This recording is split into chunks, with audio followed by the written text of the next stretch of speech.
Welcome, everyone. Thanks so much for joining us for this special opportunity to engage with the Deputy Secretary of the U.S. Department of State. Today, we'll also be hearing from three inspiring and accomplished young leaders who are focused on environmental concerns in Southeast Asia. These three presenters are members of the U.S. government's Young Southeast Asian Leaders Initiative, which is a U.S. government program. And let me quickly say, if you are between the ages of 18 to 35 and you are not yet a member of YSEALI, you should be. So we'll add some description to the video below so that you can become a part of our family. I'm Jason Seymour. I'm the spokesperson for the mission to the Association of Southeast Asian Nations, also known as ASEAN. I want you to know that the United States is deeply, deeply committed to working with our partners to ensure that everyone living on this planet has access to a clean, healthy environment. We must respond together to the climate crisis. As the Secretary of State, Antony Blinken, recently said, no country can overcome this existential threat alone. We are in this together. And what each of our nations does or does not do will not only impact the people of our country, but people everywhere. Today, I have the distinct honor of introducing you to someone who shares this commitment. Throughout her life, Deputy Secretary of State Wendy Sherman has dedicated herself to a wide range of causes that impact health, security, peace, and advancing academic opportunities. She cares deeply about people, as demonstrated by her completion of a master's degree in social work. She cares deeply about developing young leaders, as reflected from her time as the director of the Center for Public Leadership at the Harvard Kennedy School. And she cares deeply about peace and security, which was revealed in her numerous roles in the diplomatic corps under President Clinton and President Obama, and now under President Biden. And one aspect of our leadership that our Deputy Secretary fully understands and appreciates is that significant change only comes when we listen to each other and we learn from each other. And she is very eager to listen today to our YSEALI participants. But first, we want to take a moment to listen to our Deputy Secretary, Wendy Sherman.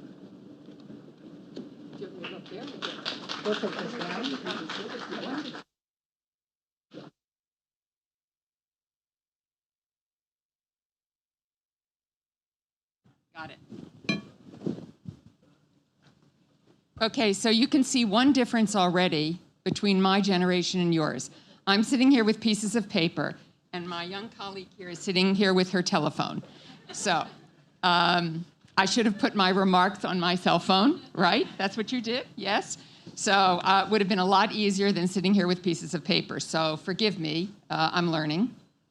I'm really thrilled to be here. Nothing is more energizing than being with the future leaders of each of our countries, wherever I am in the world. Wherever I go, I'm committed to meeting with people younger than myself, which is pretty much everybody these days, but particularly glad to be with you all this afternoon. I'm honored to be the first woman Deputy Secretary of State, which is sort of crazy that it took until 2021 to make that happen. But my first trip as Deputy Secretary of State is here to Southeast Asia and to Indonesia in the first instance. If you didn't know, the 10 ASEAN countries combined represent 650 million people, the third largest population in the world. 60% of you are under the age of 35. So it is your generation and your corner of the world that will increasingly play a pivotal role in shaping the global course for generations to come. As was mentioned, during the last 2.5 years, I taught at Harvard's Kennedy School. Might have even taught some of you who are listening in, since I had students from all over the world. I had the privilege to interact and learn from young people across the globe. I learned that many of you are motivated, enterprising, highly networked, and care deeply about the global challenges we face, especially climate change and environmental degradation. Globally, at the Kennedy School, it is the #1 issue on the minds of students. So on my first trip abroad, I wanted to have an opportunity to hear from all of you, the next generation of leaders who are working to combat climate change and protect the environment. As leaders in the region and members of YSEALI, you play an outsized role in working across borders to tackle the climate crisis. I applaud the ideas that many of you have implemented to lead climate action in your countries and communities. What I've learned from my students is they are not waiting for us to ask them to do something or to tell them to do something. They've already taken it into their own hands. You've taken it into your own hands to build the NGOs, to build the projects, to be advocates, to press your governments to do better. The next decade will be a critical period to implement actions to enable net zero emissions globally by 2050 and keep a 1.5-degree temperature increase limit within reach. I know many of you already know this, and I'm proud to tell you that the leadership of the United States is listening to what many of you have been saying. We cannot delay action on climate any longer. President Biden, Vice President Harris, Secretary Blinken, upon taking office on January 20th, President Biden took immediate actions to follow through on his pledge to make combating climate change a top priority. On his first day in office, President Biden returned the United States to the Paris Agreement. Also on his first day, President Biden issued an executive order declaring climate as an essential element of foreign policy. President Biden then named my friend and former boss, Secretary John Kerry, to be the special presidential envoy on climate. On April 22nd, Earth Day, the president convened 40 fellow heads of state at the Leaders Summit on Climate, including the leaders of Indonesia, China, Russia, and many more. Further, the United States has now pledged to reduce our greenhouse gas emissions by 52% by 2030 and achieve net zero carbon emissions by 2050. And as part of this goal, the United States intends to double its public climate finance to developing countries by 2024. And the president did all of this within the first 100 days in office. To be sure, there's an enormous amount yet to be done, but we are off to a bold start and focused on building international momentum toward this year's COP26 in Glasgow, where we expect countries across the globe to further increase their climate ambition and climate results. Lastly, I would like to reaffirm that the United States will be a partner with you, your countries, and with ASEAN to increase the ambition to fight climate change, limit global temperature rise, and secure the future for you and the generations that come behind you. I am old enough to be both a mother and a grandmother, and I want to make sure that my 2 little grandsons, 5 and 7, get to grow up in this world, that they have a planet in which they can function and lead and grow. So I thank you for being the leaders that can ensure that will happen. Thank you very much. Thank you, Deputy Secretary, for those inspirational words. And now we're going to hear from 3 inspirational speakers, members of our YSEALI family. We're going to start with an alumnus, a program alumnus from a Filipino named Kier Pitogo. And he is going to talk to us about biodiversity. We hear so much about how the climate crisis will have a dramatic impact on our animal species. And we have a terrible, exciting story for you today about a discovery of an animal that was thought to be extinct.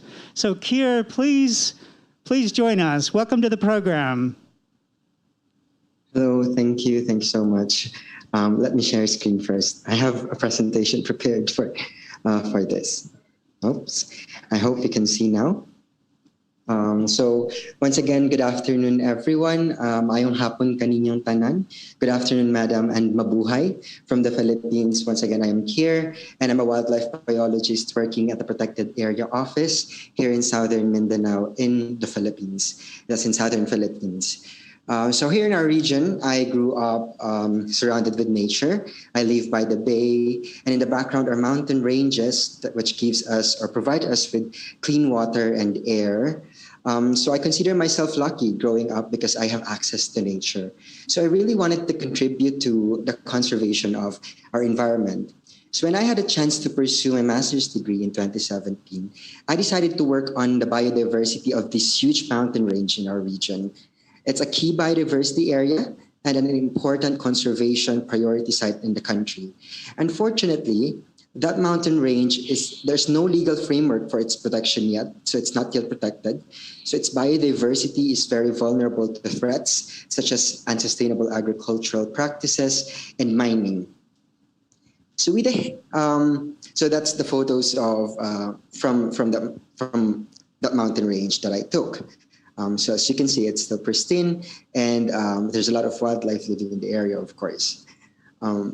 So with the help of the USAID Protect Wildlife, I was able to generate the much needed biodiversity data to inform or for the conservation of that mountain range. So the USAID Protect Wildlife particularly funded my project on the amphibians and reptiles in Mount Pusa.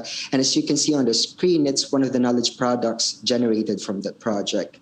I've also helped improve our understanding of that mountain range by conducting studies on orchids and on birds, of course, in collaboration with other organizations, because I know that these information are crucial and will help strengthen the conservation relevance of that mountain range. And one of the most important discovery of this whole conservation journey of mine was the Gutman stream frog. I don't know if you can see that in your screen now. Sorry. So this Gutman stream frog is an extremely rare species of frog, which was lost for 27 years. So the scientific community thought that it's actually gone extinct until our rediscovery in 2020, somewhere in the deep forested area in that mountain range. So that discovery actually sends a message of hope, not just only to us who's been working hard for the conservation of the mountain range, but also to the many people who are in this line of work in the field of wildlife conservation. And I'm so happy that the work that I do here in the Pusa Mountain Range have gained a lot of public and media attention because it highlights the Pusa Mountain Range. It highlights the understudied yet very rich biodiversity of southern Mindanao here in the Philippines. And at present, we've been using the information gathered from my project to inform policies and conservation interventions for the protection and conservation of the Pusa Mountain Range. In fact, I've helped draft the protected area suitability assessment reports of these two important watersheds in our region in which the Pusa Mountain Range is situated. And I'm really happy to share that at present, the process for establishing the Pusa Mountain Range as a protected area is already ongoing. So I really want to thank YSEALI for preparing me for this task, because YSEALI has really helped improve my leadership skills, and it really inspired me to pursue this ambitious conservation journey. Indeed, it's never too early to start for me, and I'm never too young to lead. I'd also want to thank the USAID Protect Wildlife for supporting my biodiversity in Mount Pusa project, because without it, I wouldn't have been able to generate the much needed biodiversity information for its conservation and protection. So I do hope that more leadership and financial support is given to young people, is given to early career researchers such as myself, for us to continue documenting the rich biodiversity, not just only here in the Philippines, but also in the whole Southeast Asian region as well, for the protection of our remaining forests, because it helps mitigate, climate change and it gives us important services. You know what, Madam, when I started this project, all I want is to improve the narrative that Southern Mindanao is not a place of conflict.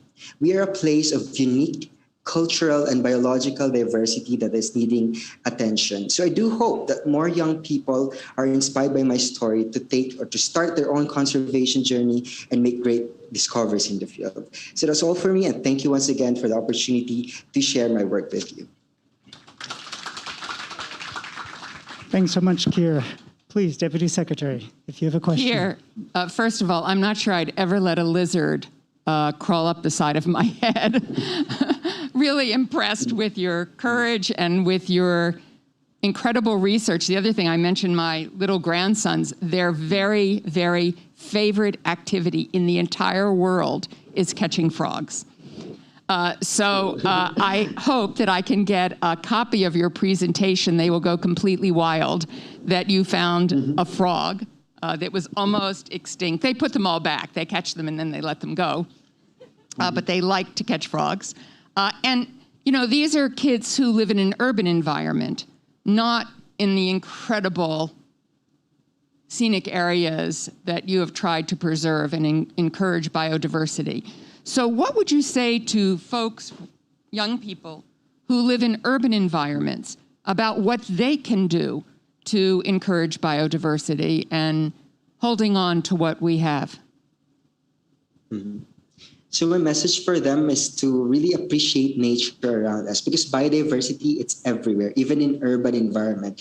What we need to do is just to reconnect ourselves with nature, like just by looking at your simple, like small critters in the backyard, appreciating birds in the, in your garden, for example. You can really develop this sense of connection with nature, and that gives you somehow a sense of responsibility for the conservation and protection of the environment. So I guess that's my message, just to strengthen this relationship with nature, because unfortunately, as we grow, as the world gets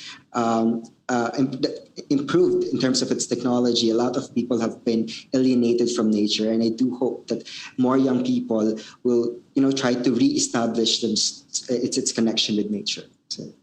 Thank you so much, Kira. It's really impressive what you've done, and I wish you all the best in your future. Thank you so much, Madam. Thanks so much for your presentation, Kira, and it's nice to see you, and I know we'll see each other again.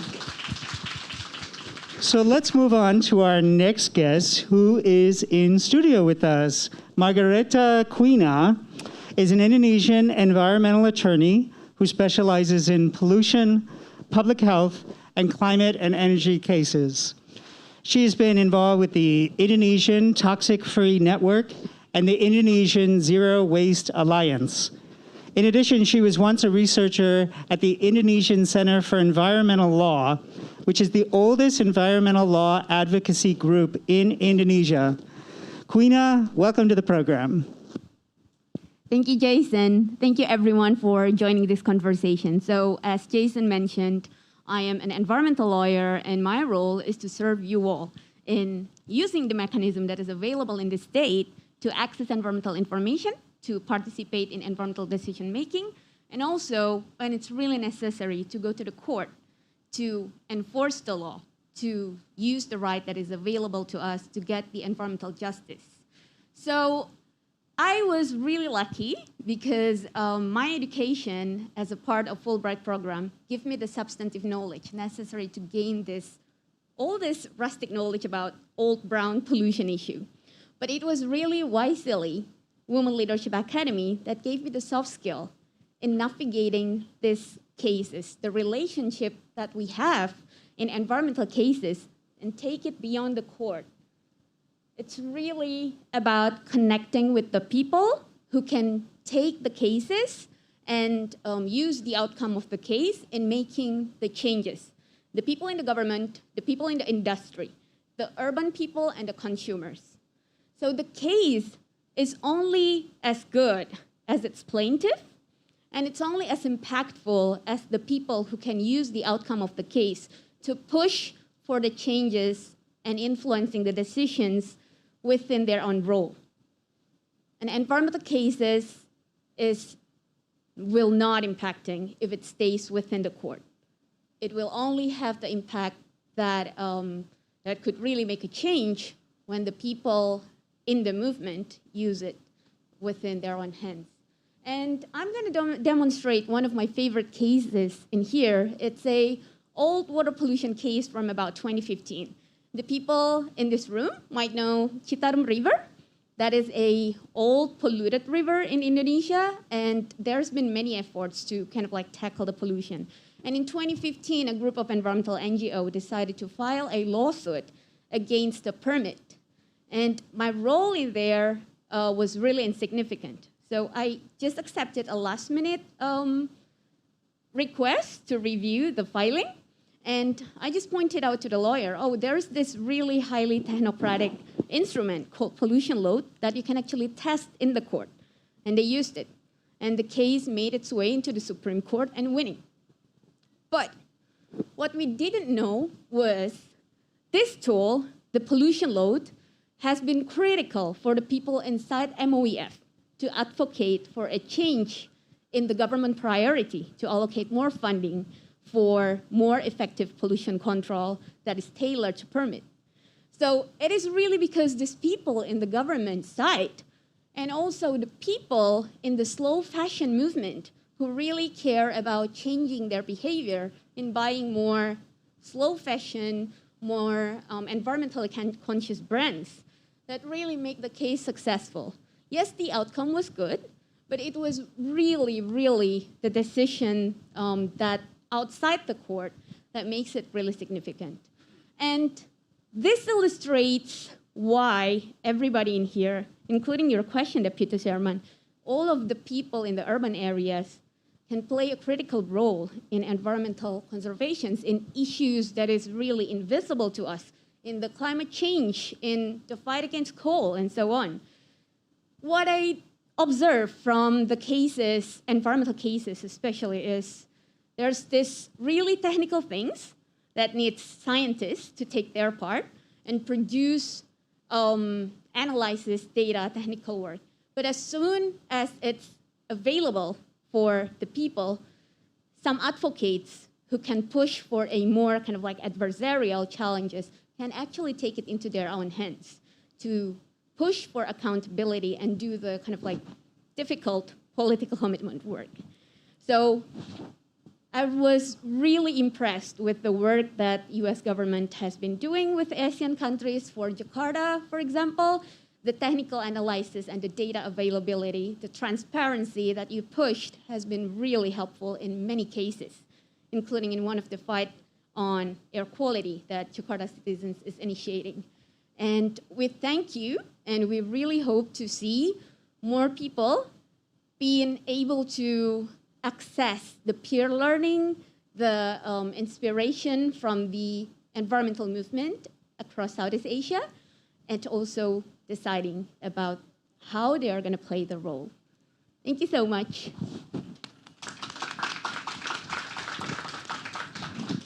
So, Margareta,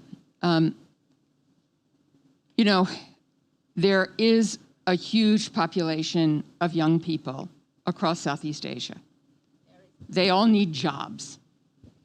A lot of people argue that you can't move too fast on saving the environment because there are a lot of jobs that are connected to the fossil fuel economy, to coal and to fossil fuels in general. So what advice would you give to governments about how to balance between job creation and the environment, or do they work together? There are two things that has been really taking place, the conversation in the United States, actually. The first one is about the availability of green jobs as a result of renewable deployment and kind of like more environmentally sustainable alternatives to fossil fuel. And the second one is the importance of just transition.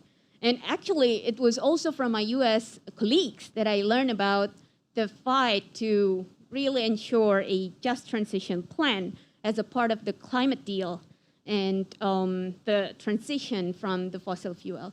So I believe the two are mutually reinforcing.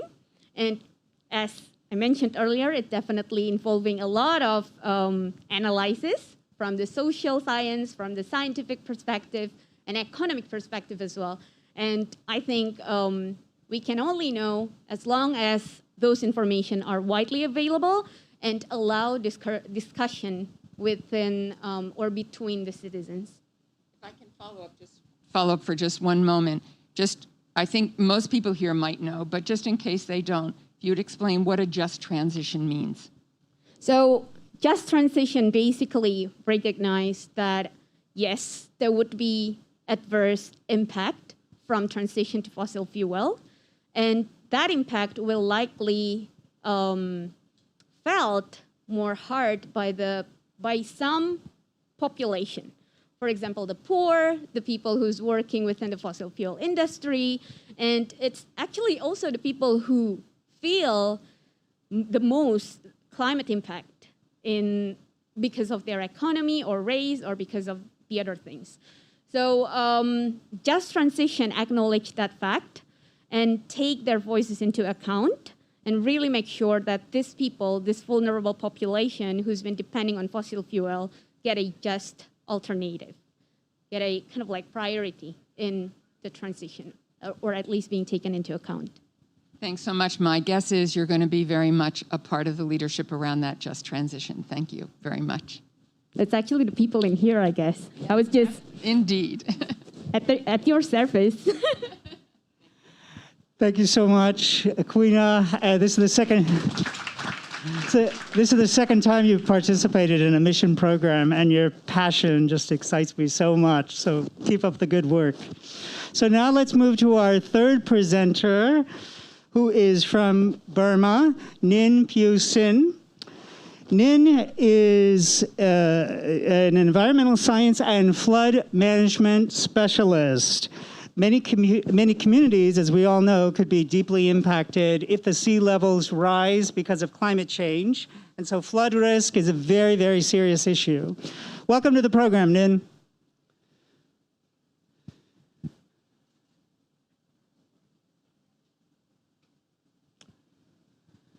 Just a moment, Nin. You might be on mute. Hey. Oh, sorry. Hello, everyone. Yeah. I'm very honored to be here meeting with Mrs. Sherman and other YSEALI alumni and the new participants. Let me share my screen first.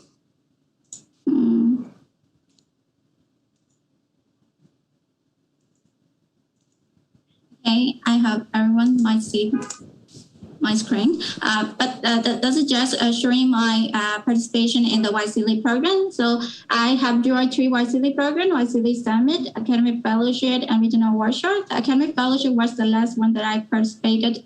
It was at the Sports Center, Hawaii. Yeah, before I share with you about my experience with YSEALI, I would like to introduce about my background a little bit. Yes, previously Jason mentioned me. I'm the specialist regarding with the flood management sector. Or you might wonder that I work with the data. Yeah. In a tower country like Myanmar, have a lot of challenges regarding with the, working with the data. So that's the challenges. But we are. We're always arguing with about the data, and that I'm overcoming about that data requirement, and I'm really committed to the environmental education as well. Currently I'm working for the research related with environmental rights. That's about my background a little bit, and I would like to share about the learning experience through YSEALI journey. I have learned about that from academic fellowship participation. I learned about nature is changing as we are changing.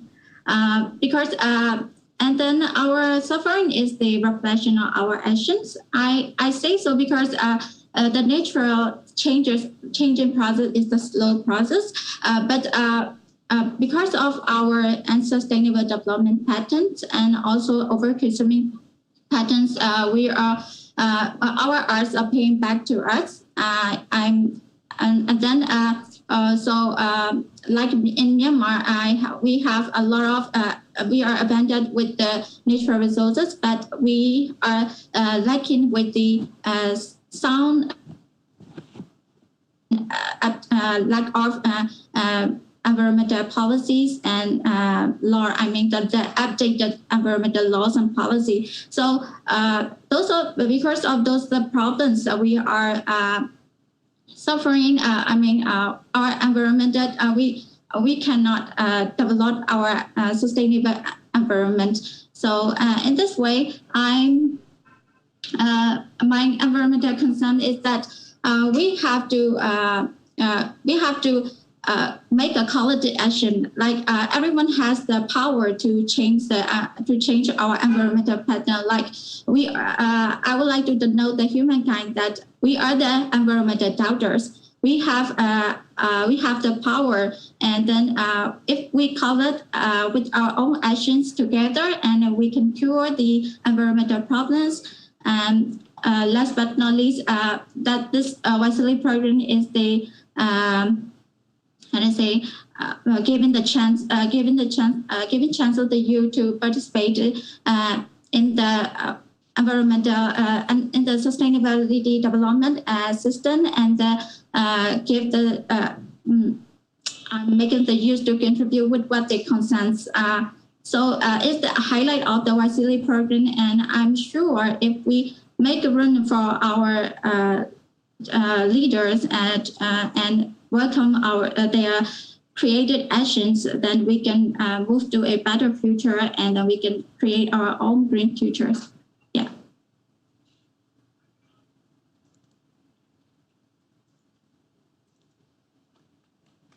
Thank you, Nin. So, Nin, I know that you've worked a lot on the impact of floods, and I think we've all seen more and more extreme climate events that take place. Certainly in the United States, there have been many heavier rainfalls, more floods, rivers overflowing their banks. Do you think, in fact, flooding has increased? And you've emphasized in your comments how everybody has to engage. And so what are some of the ways people can engage? Well, we individually we have the different power. I mean that we just need to show our respect and love to the nature, that because our sufferings are the reflection of our actions. Like flooding happened because of our forest deforestation and forest degeneration. That's the general concerns of the flooding. By following to the impact of that, the sources of the flooding, we can see that the deforestation, who make the deforestation like that. That is not the individual problem. That is everyone's problem. So, not to begin the deforestation, we have to know what kind of action do we need to conserve the trees and forests. Not only the forest, like the biodiversity in our environment. What kind of action do we should conduct to save our environment? I mean, like just our surrounding, not seeing the white nature, just see our surrounding and do what you can do, because the flooding will be happening, like climate change is still going on, and then but they start with what you can do, and that action, every action has the reaction. So that's what I see. Yeah. Thank you very much, Nin. Keep going. Yeah. Great job. Thank you very much. Yeah. Thank you. Thank you. Thank you so much, Nin. And if our deputy, yes. And if our Deputy Secretary will indulge us, I'd like to take one question from the studio audience. Grazia, could you please?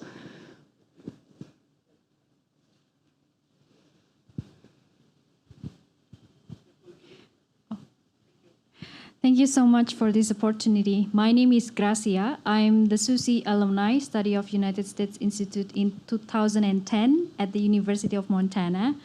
And to be honest, I'm so thrilled to see you in person because back in 2014, I still remember John Kerry was the Secretary of United States, the Secretary of State sitting here at America and speaking about how the U.S. leadership's dealing with the climate change.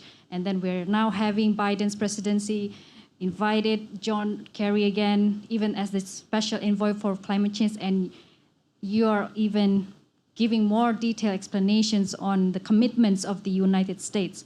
My question is, how will the U.S. presidents and all the team members ensure that this commitment back into the Paris Agreement can be even stronger than before, or even beyond the Paris climate deal or Paris agreements? Because we are aware that the deadline is less than a decade. And you also mentioned about the double funding or double the mechanism of the budget for developing countries. And my second question is maybe very related to the how can the responsibilities in ASEAN can be equally treated by the United States government, because we are also having the principle of common but differentiated responsibilities under the United Nations. But I think we need to transform that concept into sharing responsibilities, as we are also having the SDGs, we also have the global partnership as the main component to make this deal happen and the agreement. I'm sure you're also having the same line or the same hope that we have sharing responsibility to make this climate deal or Paris agreements even better for the implementation. Thank you. Thank you very much for your question. I think you got part of the answer from our YSEALI commentators today.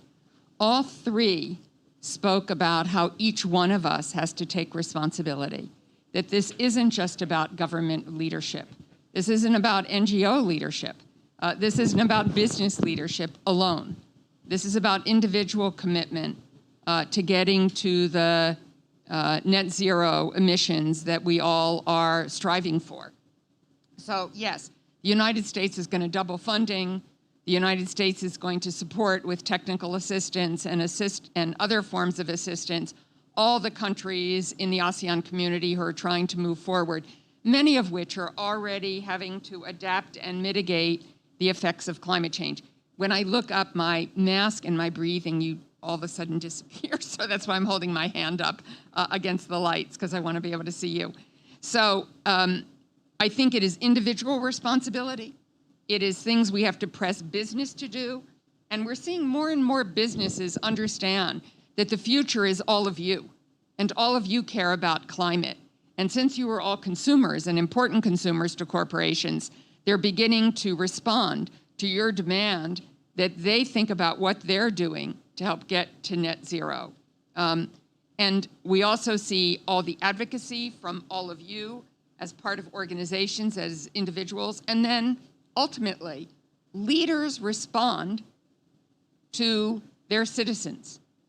And if their citizens demand change, particularly in democratic systems where leaders are elected, they have to respond to that change. So everything every individual does can make a difference as an individual, as part of a group, as part of a business, as part of a research project, as we've heard, as part of individual advocacy, or as an environmental lawyer. There's so many ways, and if we don't all do all of those things, we cannot make net zero happen.